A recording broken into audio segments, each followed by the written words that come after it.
এজন্য প্রিয় মুসলমান ভাইরা আমার, আল্লাহর কাছে মুমিন হিসেবে পরিগণিত হতে হলে, আল্লাহর কাছে কাল কিয়ামতের ময়দানে মুমিন হিসেবে পরিচয় লাভ করার জন্য, আল্লাহর কাছে পরকালে মুমিন হিসেবে স্বীকৃতি পাওয়ার জন্য, আল্লাহর কাছে কাল কিয়ামতের ময়দানে মুমিন বান্দা হিসাবে আল্লাহর কুদরতি জবান থেকে ডাক পাওয়ার জন্য বান্দার নামাজ ছাড়া কোনো উপায় নাই।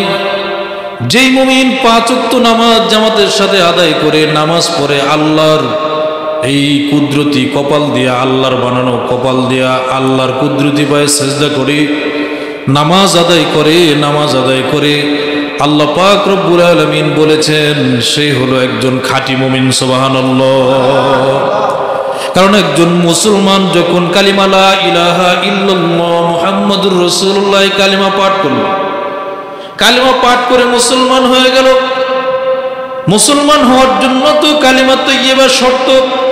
যখন মুমিন মনে মনে কালিমা পড়বে লা ইলাহা ইল্লাল্লাহ মুহাম্মাদুর রাসূলুল্লাহ, এই কালিমা যখন পড়বে, কালিমা পড়ার সাথে সাথে মুমিনের উপরে সর্বপ্রথম যে দায়িত্বটা আসে, সর্বপ্রথম যে ইবাদতটা আসে, সেটা হলো নামাজ। নামাজ নামাজ সুবহানাল্লাহ। এই জন্য আল্লাহ রসুলের জীবনে যত কাফেররা তার কাছে মুসলমান হতে আসছে, নব্য মুসলমান যখন বলেছে ইয়া রাসূলুল্লাহ, ইয়া হাবিবাল্লাহ, আপনার কার্যক্রম আমার কাছে পছন্দ হয়েছে, আমি জেনেছি যে আপনি সত্য নবী এবং আপনার উপরে অর্পিত ধর্ম সত্য, ইসলাম ধর্ম সত্য, এটা যখন জেনে একজন কাফের আল্লাহর রসুলের কাছে মুসলমান হতে আসতো, আল্লাহর রসুল সাল্লাল্লাহু আলাইহি ওয়াসাল্লাম সর্বপ্রথম তাকে কালিমা পড়ানোর পরে যেই ওয়াক্তে সে মুসলমান হতো, ওই ওয়াক্ত নামাজের জন্য আগে তাকে আদেশ করতো। সুবহানাল্লাহ। নামাজ হচ্ছে গুরুত্বপূর্ণ এক ইবাদত।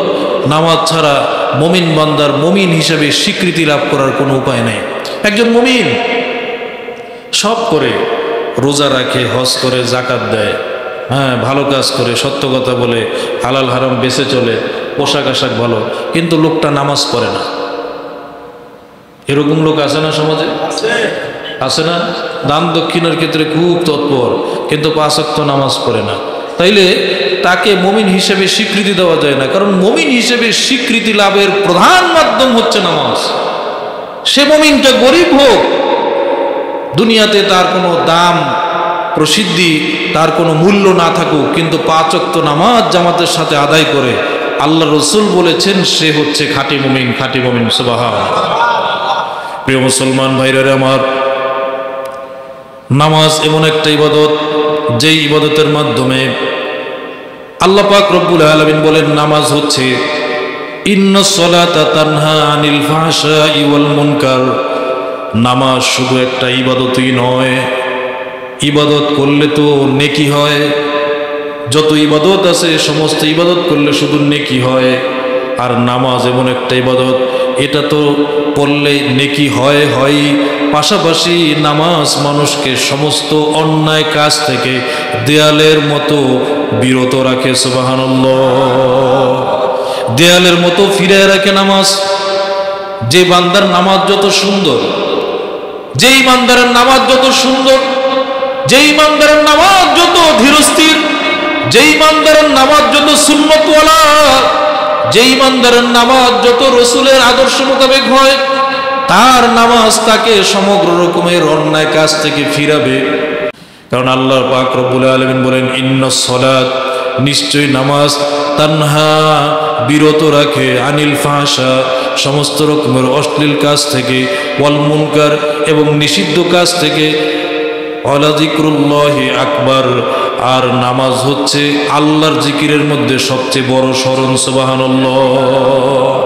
প্রশ্ন আসতে পারে, হুজুর নামাজ পড়লে তো ইবাদত হয়, কিন্তু পাশাপাশি নামাজ অন্যায় কাজ থেকে ফিরে রাখে কিভাবে? কারণটা কি? রহস্যটা কি? অন্যান্য ইবাদত তো গুনাহ থেকে ফিরে রাখে না, কিন্তু নামাজ এমন একটা ইবাদত, এটাতে নেকিও হয় আবার গুনাহ থেকেও ফিরে রাখে। বুঝাইতে পারতেছি কথা? নামাজ এমন একটা ইবাদত যেতে নেকিও হয়, আবার আরেকটা অপশন হলো এটা মানুষকে কি করে? গুনাহ থেকে ফিরায় রাখে। অন্যান্য ইবাদত শুধু নেকি হয়, গুনাহ থেকে ফিরায় রাখে না। নামাজ গুনাহ থেকে ফিরায় রাখে। কিভাবে সম্ভব নামাজ গুনাহ থেকে ফিরায় রাখে? কারণটা কি? কারণ নামাজ হচ্ছে আল্লাহ পাক রব্বুল আলামিন বলেন ওয়ালা যিকরুল্লাহি আকবার, নামাজ হচ্ছে আল্লাহর স্মরণের মধ্যে সবচেয়ে বড় স্মরণ। সুবহানাল্লাহ।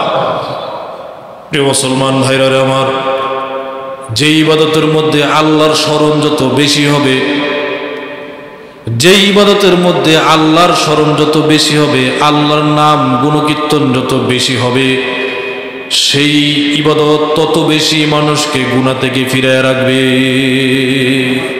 সেই ইবাদত তত মানুষকে গুনাহ থেকে ফিরায় রাখবে। এটা মুসলমান ভাইরা, নামাজের মধ্যে আল্লাহর স্মরণ সবচেয়ে বেশি হয়। নামাজ এমন একটা ইবাদত, নামাজের শুরু থেকে নিয়ে শেষ পর্যন্ত যা কিছু করেন, যা কিছু করেন, যা কিছু করেন আর যা কিছু করেন, সব কিছু মধ্যে কার নাম?